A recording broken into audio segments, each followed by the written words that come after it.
What's up guys, I'm BTC. McCree buffs weren't quite as good as some people thought. The official 222 announcement is coming up, and is Blizzard changing how they release new heroes?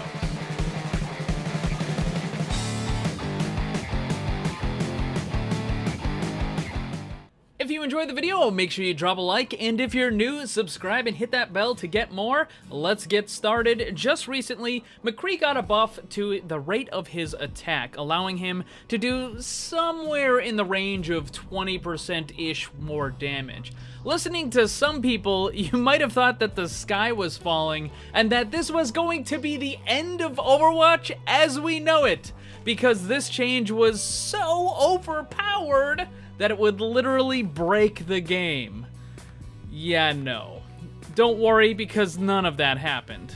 When I saw this change, I said that this was going to make the character stronger and increase the pick rate, but the current meta with Roadhog, Orisa functions extremely well with Hanzo and Widowmaker as their DPS. Now, it was going to be possible that McCree could swap in and out for one of those two DPS spots, but it was unlikely that he was going to completely dominate the game because of this change. And as it turns out, that's exactly what happened. Every time a character gets some changes and buffs, their pick rate will go up for a short amount of time as people try out the changes. If that character is genuinely stronger, then that pick rate will stay elevated, and if it's not, then the pick rate starts to drop. With McCree, his pick rate did go up, and it is higher than it was before, but it still continues to drop week after week. So he's definitely getting more use than before, but it's not the massively overpowered thing that some people would have led you to believe. But here's the really funny thing about the whole situation. While McCree's pick rate went up a little bit, his win rate actually went down.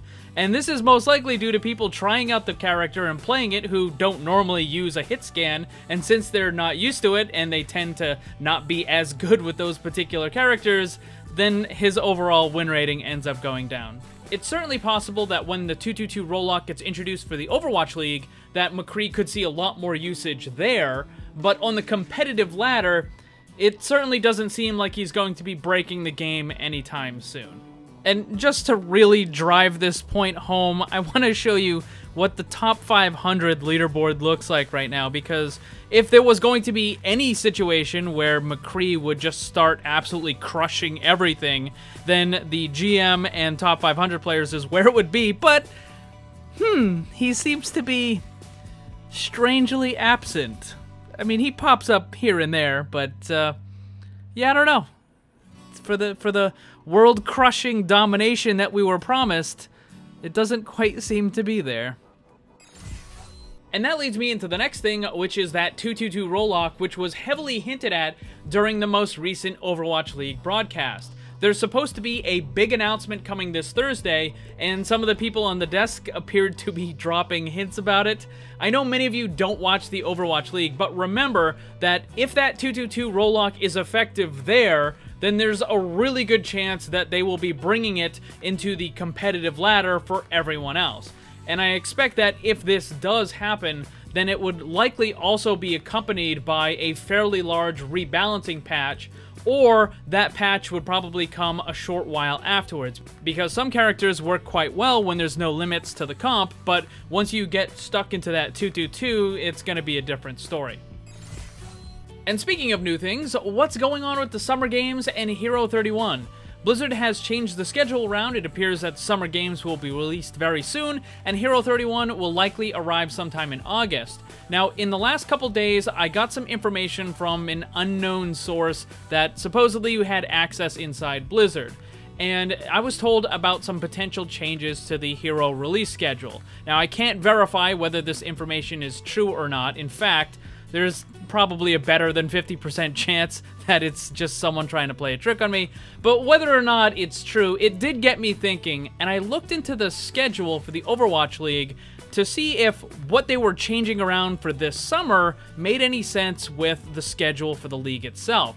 Now, the basic idea behind the info that I got was that Blizzard will only be releasing heroes at 2 points in the year instead of 3 times. However, there's going to be a possibility that more than one character could be released during these times.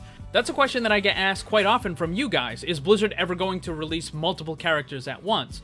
I don't think it's a very good idea. It seems to me like it would make it a lot more difficult to balance the characters properly. I definitely want more characters per year, but I would release them one at a time. So anyways, as I was saying, I checked the schedule for the Overwatch League, and I noticed that if Blizzard had released Hero 31 when they normally would have, that it would have caused potential problems with the league for Stage 4.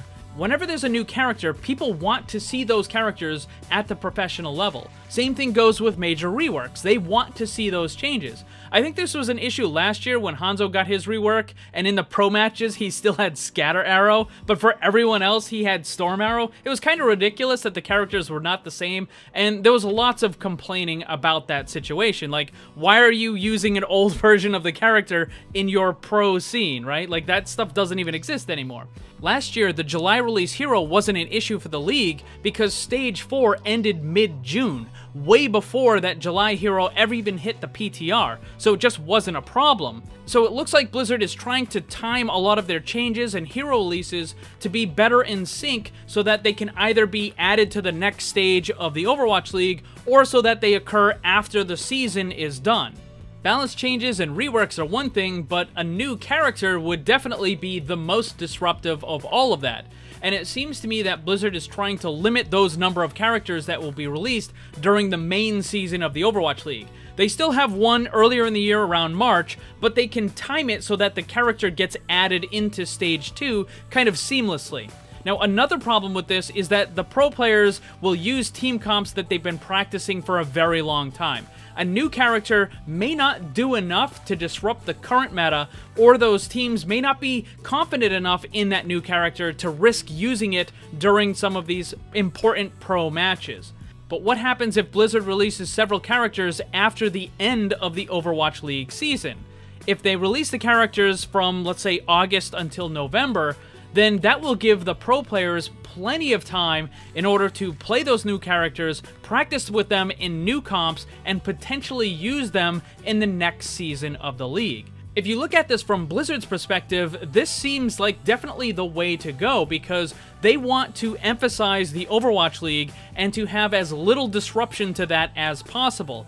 Also, if you look at the way that the special events are spaced out through the year, the early part is packed full. You've got the Lunar New Year, Archives, and Anniversary event right up next to each other. But then the second half of the year is more spaced out. You've got the Summer Games, which is, around July, August sometime, and then you've got the Halloween event, and then you have the Winter event at the very end. So there's a lot more spacing between those. And in between those events is when they could be releasing new characters. It does appear that Blizzard wants to have most of these special events during the time of the year when the Overwatch League is going on, because those special events are not disruptive to the league.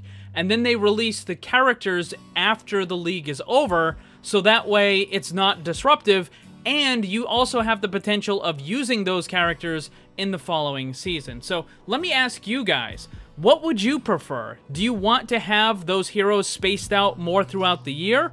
Or would you rather have Blizzard release several at roughly the same time? Let me know down below.